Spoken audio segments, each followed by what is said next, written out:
Sejumlah peristiwa penting terjadi pada bulan Mei tahun 1965. Mulai dari Peltu Sujono dibantai hingga Jenderal Ahmad Yani diingatkan kemungkinan dibunuh PKI.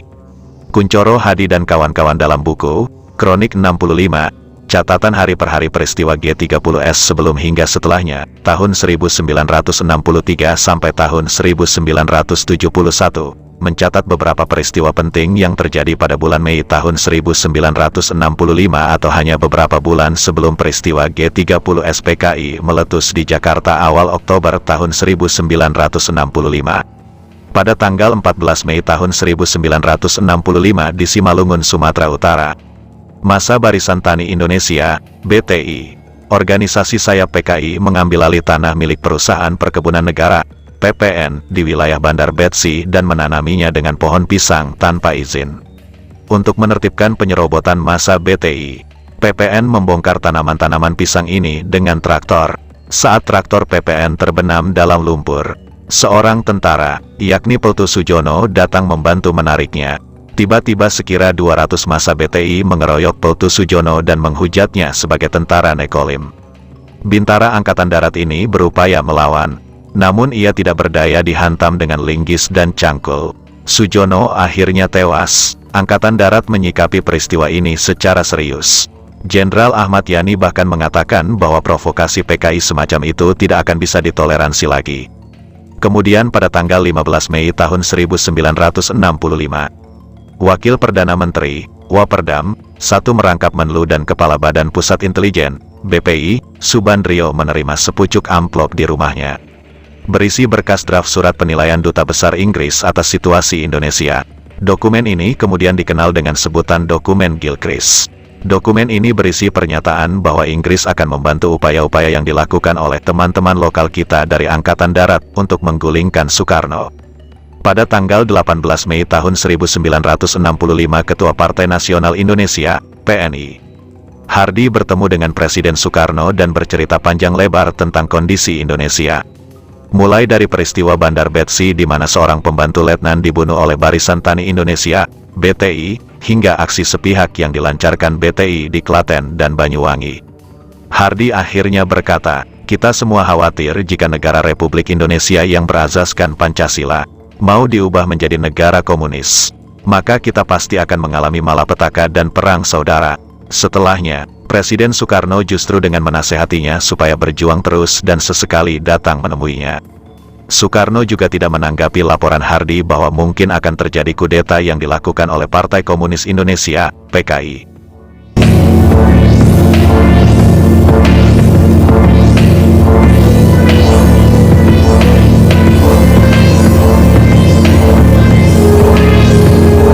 Pada tanggal 19 Mei tahun 1965, Mayor Jenderal Ahmad Yusuf Mokoginta ditunjuk sebagai penguasa pelaksana Dwikora, Pepelrada, di Sumatera. Mokoginta segera berbuat banyak. Ia memberi dukungan pada pemuda Pancasila untuk menandingi pemuda rakyat. Ia juga mendirikan surat kabar Islam yang anti-komunis dan surat kabar tentara di Medan dan mendukung penerbitan yang sama di Padang.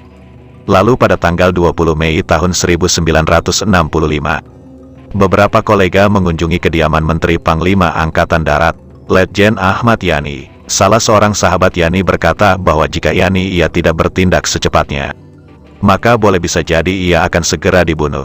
Ahmad Yani menanggapi peringatan ini dengan santai, "Tidak usah khawatir.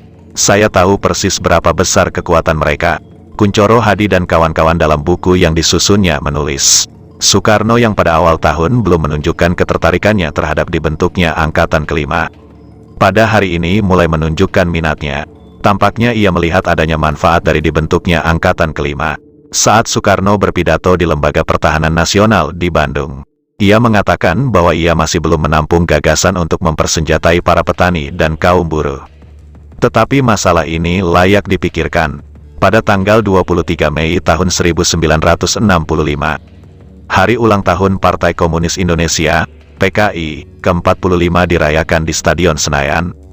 Puluhan ribu orang membanjiri, dari tribun stadion, luar stadion, area parkir dan jalan-jalan sekitarnya. Tamu dari negara komunis seperti Cina, Albania, Korea, dan Vietnam menghadiri perayaan ini. Ribuan orang menyemarakkan acara. Poster besar bergambar Aidit, Lenin, dan Karl Marx dipasang. Syam Kamaruzaman bersama anaknya menonton parade ini dari luar, dan hanya bisa menonton pidato Presiden Soekarno dengan menggunakan teropong jarak jauh. Di depan 100.000 massa komunis berjuluk semut merah yang memadati stadion. Presiden Soekarno memberikan pidatonya lebih dahulu mensitir peribahasa Jawa dudu sanak dudu kadang. Jen mati aku melu kelangan, bukan keluarga bukan saudara, kalau mati aku ikut kehilangan. Presiden melanjutkan pidatonya, bukan saja dudu sanak, dudu kadang, tetapi saya berkata jo sanak, jo kadang, jen mati aku kelangan, ya keluarga, ya saudara, kalau mati aku ikut kehilangan. Masih dalam pidatonya, Presiden Soekarno juga menyinggung soal adanya kelompok yang anti-komunis. Terus terang saja, di kalangan nasionalis, ada yang komunistofobi, di kalangan agama ada yang komunistofobi, di kalangan angkatan bersenjata dulu ada yang komunistafobi. Nah, ini penyakit fobi ini hendak saya berantas saudara-saudara, hendak saya berantas. Dalam perayaan ini, menurut Kuncoro Hadi dan kawan-kawan, Presiden Soekarno menyatakan dukungannya kepada PKI karena PKI adalah kekuatan revolusioner. Selain itu Soekarno juga mengatakan bahwa ia hendak minasakomkan the new emerging forces dan untuk itu markas besarnya akan dibangun di Jakarta dengan bantuan Cina.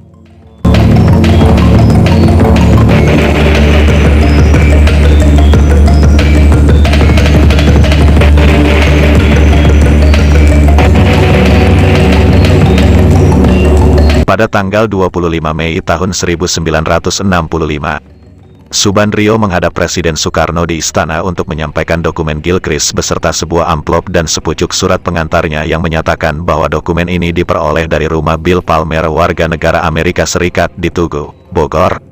Sewaktu rumah itu diobrak-abrik oleh demonstran, amplop ini diterima Subandrio melalui pos tanpa tanda tangan dan alamat si pengirim. Pada tanggal 26 Mei tahun 1965, Subandrio yang juga merangkap sebagai Kepala Badan Pusat Intelijen menerima desas-desus mengenai akan dibentuknya Dewan Jenderal. Informasi ini ia terima dari Kepala Stafnya, Brigadir Jenderal Polisi Sutarto. Informasi ini segera disampaikan Subandrio kepada Presiden Soekarno. Sore hari, setelah Subandrio menyampaikan isu Dewan Jenderal, Soekarno langsung memanggil Panglima dari keempat angkatan ke Istana Merdeka untuk sebuah pertemuan mendadak.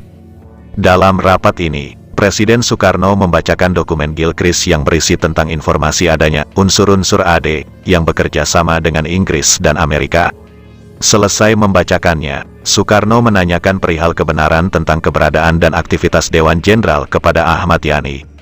Jenderal Yani menjawab bahwa tidak ada perwira yang berhubungan dengan Inggris dan Amerika selain yang memang sudah ditugaskan khusus untuk itu seperti Maijen Sukendro yang diberi wewenang untuk berhubungan dengan Amerika dan Maijen Parman dengan Inggris.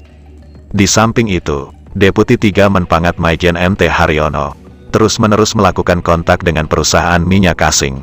Menurut Yani, mereka selalu melaporkan hasilnya dalam diskusi mereka kepada Yani. Sementara perihal isu Dewan Jenderal, Yani mengatakan bahwa memang dirinya pernah memanggil para perwira senior untuk mengadakan pertukaran pendapat. Yani mengakui bahwa ia memberi kesempatan sepenuhnya kepada mereka untuk mengemukakan pendapat. Namun pertemuan para jenderal itu, yang diberi nama Dewan Jabatan dan Kepangkatan Perwira Tertinggi, Wanjakti, hanya menghasilkan rekomendasi tentang kenaikan pangkat para perwira senior, pada tanggal 28 Mei tahun 1965. Diselenggarakan rapat Panglima TNI Angkatan Darat seluruh Indonesia di Markas Besar Ganevo, Senayan. Dalam acara ini, Soekarno memperingatkan pelbagai kemungkinan yang akan terjadi. Menurut Soekarno, kaum Nekolim tengah berusaha menghancurkan revolusi Indonesia dan kaki tangan mereka pun sudah ada di dalam negeri. Pada tanggal 31 Mei tahun 1965, Presiden Soekarno melemparkan gagasan untuk membentuk Angkatan Bersenjata kelima di hadapan peserta kursus reguler Lemhanas.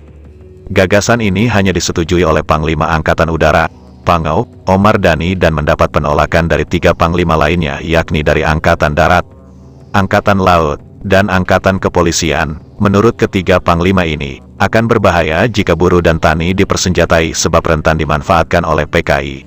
Sementara kalangan di luar militer justru menganggap baik usul Soekarno ini. Menteri Penerangan Ahmadi mengatakan bahwa tentara rakyat yang berjuang untuk membantu negara adalah suatu keharusan sejarah. Sementara Sekjen Partindo turut pula angkat bicara. Angkatan kelima adalah realisasi dari slogan tentara rakyat.